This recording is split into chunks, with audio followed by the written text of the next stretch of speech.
E aí pessoal, tudo bem com vocês? Estamos aqui gravando mais um vídeo. E a semana passada eu fiz um vídeo falando a respeito da gente se antecipar ao desastre. Coisas, atitudes para a gente tomar antes que tivéssemos problemas ou consequências graves, não é mesmo? E hoje eu quero gravar um vídeo falando o que fazer após o desastre.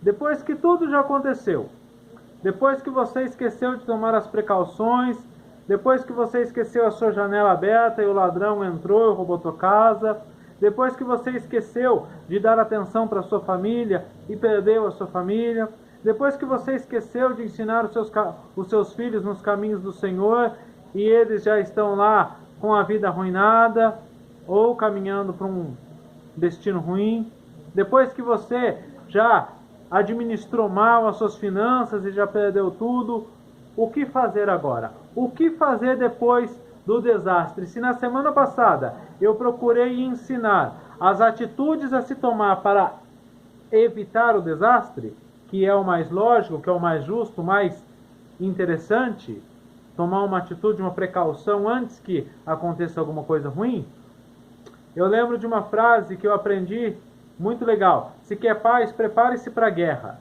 Se você não quer ter sua casa assaltada, coloque lá cadeados, coloque um cachorro na porta, coloque uma cerca elétrica, feche seu carro e por aí vai, né? Que é o mais interessante. Se antecipar ao desastre. Mas já que não se antecipou o que aconteceu, o que fazer então? Eu quero ler no livro de Jeremias, capítulo 3, versículo 22 em diante.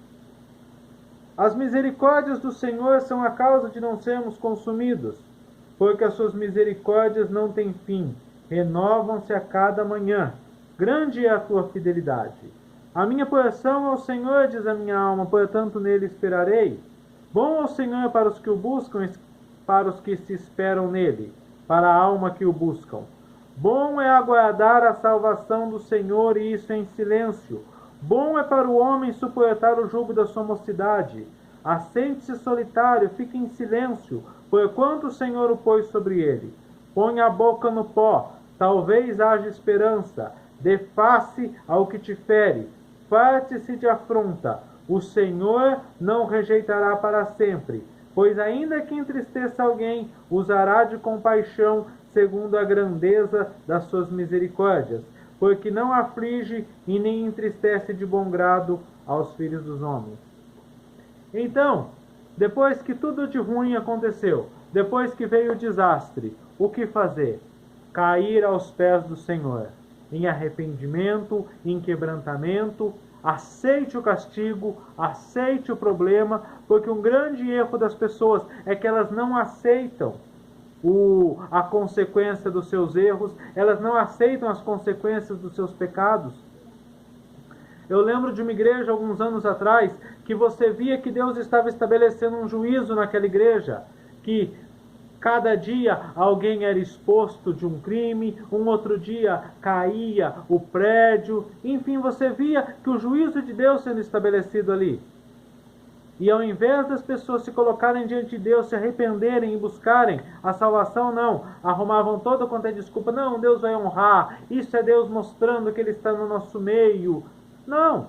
Aconteceu? Aconteceu a primeira coisa. Arrependa-se, reconheça o teu erro, reconheça o teu pecado. A coisa mais triste que eu vejo é quando as pessoas elas se conformam com este mundo e elas adquirem tanto a mentalidade de querer escapar de seus erros, escapar de seus pecados, e não assumem que está tendo um juízo de Deus, e não assumem que está tendo uma consequência de seus pecados, e querem dizer que é provação, que é culpa do presidente, que é culpa do governador, que é culpa do pai, da mãe, do marido, de sei lá quem, mais do pastor, e não assumem os seus erros.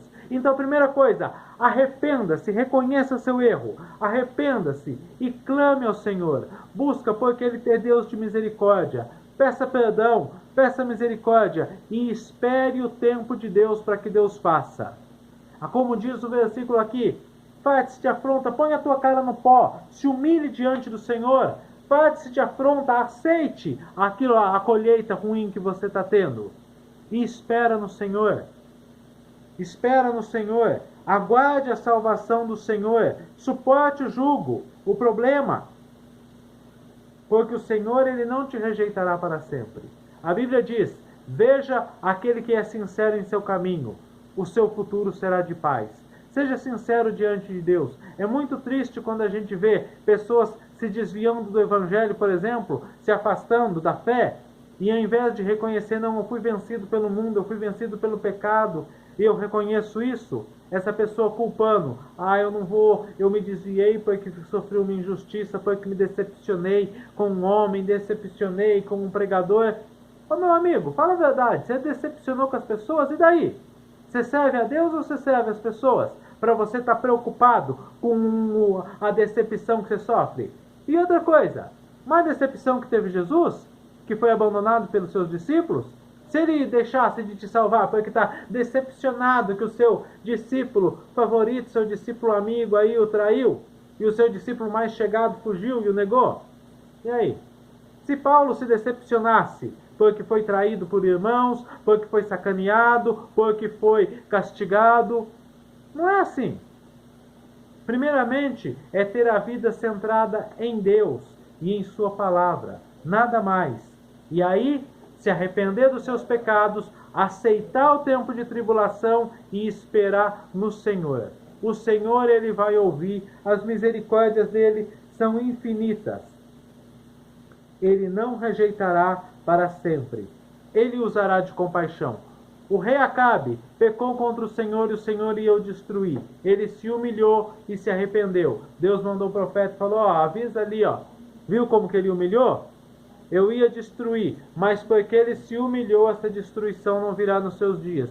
E se você analisar a Bíblia, vai ter muitos casos de pessoas que quando iam ter uma consequência, uma destruição em sua vida, se arrependeram e buscaram a face de Deus e Deus os livrou. Então fica a dica. Fiquem com Deus, muito obrigado pela sua atenção. E se esse vídeo falou com você, compartilhe com outras pessoas para que Deus fale com outras pessoas também. Normalmente eu não peço para as pessoas se inscreverem no canal, ainda que eu gostaria que se inscrevessem, mas não peço porque Deus me deu a visão de fazer os vídeos, não de conseguir seguidores. Então, na minha opinião, os seguidores é Ele que vai enviar e Ele vai fazer os vídeos chegarem quem Ele quiser. Mas se falou com você, compartilhe com outras pessoas também, para que fale com outras pessoas. Fiquem com Deus e até o próximo.